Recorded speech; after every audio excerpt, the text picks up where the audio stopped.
Hello learners, बहुत बहुत स्वागत है आपका द वाइट बोर्ड चैनल पे। मैं हूं साकेत सक्षम और इस वीडियो में मैं आपको क्षेत्रफल से संबंधित समचतुर्भुज के क्षेत्रफल से संबंधित एक क्वेश्चन को सॉल्व करना बताने वाला हूं।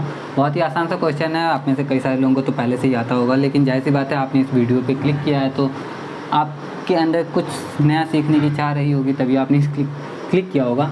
तो जाहिर सी बात है, चलिए क्वेश्चन पे आते हैं ना। क्या जाहिर सी बात है, जाहिर सी बात यह है कि क्वेश्चन सॉल्व करना शुरू करते हैं। एक समचतुर्भुज का क्षेत्रफल 480 सेंटीमीटर स्क्वायर है और इसके एक विकर्ण की लंबाई जो है वो 20 सेंटीमीटर है। तो समचतुर्भुज के प्रत्येक भुजा की लंबाई क्या है वो हमें बताना है।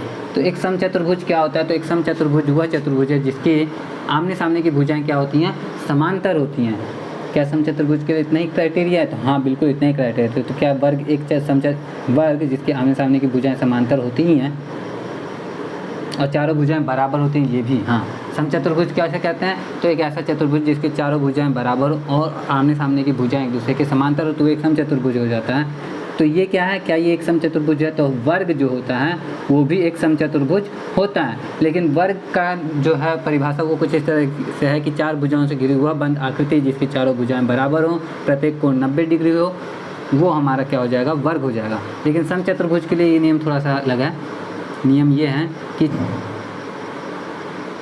चार भुजाओं से घिरी हुआ बंद आकृति जिसकी चारों भुजाएं बराबर हो और आमने सामने के जो भुजा हैं वो एक दूसरे के समांतर हो।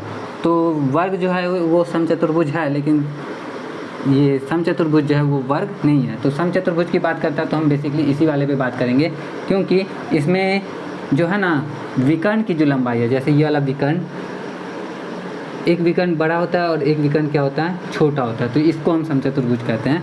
तो इस वाले समचतुर्भुज पे फोकस करते हैं। पहले समचतुर्भुज एक बड़ा सा बना लेता हूँ ताकि जो समझाने में किसी तरह का कोई दिक्कत ना हो। तो ये हमारा एक समचतुर्भुज जिसके दो विकर्ण भी हैं, ठीक। अब बोला गया है कि एक समचतुर्भुज का क्षेत्रफल 480 सेंटीमीटर स्क्वायर है और इसके विकर्ण हमें मालूम है। तो एक विकर्ण की लंबाई 20 सेंटीमीटर है, तो हम इसको मान लेते हैं। तो इसके जो विकर्ण होते हैं ना एक दूसरे को समद्विभाजित करते हैं। तो ये 10 हो जाएगा, तो ये भी 10 हो जाएगा, तो ये दोनों मिलके 20 हो जाएंगे। और ये वाला विकर्ण हमें मालूम नहीं है तो इसको अभी हम साइड में रखते हैं। समचतुर्भुज का क्षेत्रफल क्या होता है? तो समचतुर्भुज का जो क्षेत्रफल होता है वो होता है 1/2 गुने दोनों विकर्णों का गुणनफल। तो दोनों विकर्ण, एक विकर्ण तो 20 है, दूसरा विकर्ण हमें मालूम नहीं तो उसको b मान लेते हैं, बराबर आ जाएगा 480। यानी कि 1/2 गुने 20 गुने b बराबर 480। तो 2 से इसको काटते हैं तो 10 बार में कटता है। b बराबर हमें मिलेगा 480/10, यानी कि b बराबर आ गया हमारा 48 सेंटीमीटर। तो b हमारा 48 सेंटीमीटर है, यानी कि ये वाला जो विकर्ण है वो 48 सेंटीमीटर हो गया। अब 48 सेंटीमीटर होने के कारण ये भी 2 बराबर भागों में बटा, तो ये भी 24 और ये भी 24। तो अब हम क्या करने वाले हैं? अब हमें भुजा पता करना है, क्योंकि प्रश्न में दिया समचतुर्भुज के प्रत्येक भुजा की लंबाई क्या है। अब हम देख रहे हैं कि एक समचतुर्भुज जो होता है ना उसके विकर्ण एक दूसरे को समद्विभाजित तो करते हैं, ये बात तो सही है, लेकिन समकोण पे समद्विभाजित करते हैं, ये बात भी हमें मालूम होना चाहिए। तो समकोण पे समद्विभाजित करते हैं तो जाहिर सी बात है यहाँ पे कौन सा कोण बनेगा? समकोण। तो अगर यहाँ पे समकोण बनेगा तो यहाँ पे भी समकोण बनेगा, यहाँ पे मतलब चारों कोण जो है समकोण बन रहा है। हम किसी एक समकोण की बात कर लेते हैं, किसी एक त्रिभुज, जैसे इस वाले त्रिभुज पे आ जाए।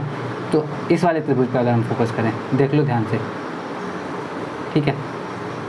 तो इस वाले त्रिभुज पे अगर हम सिर्फ एक त्रिभुज पे फोकस करें तो इससे हमें एक भुजा तो मिल ही जाएगी। अब इस त्रिभुज में हम लोग देख रहे हैं कि ये समकोण है अगर, तो इसके सामने वाली भुजा क्या होगी?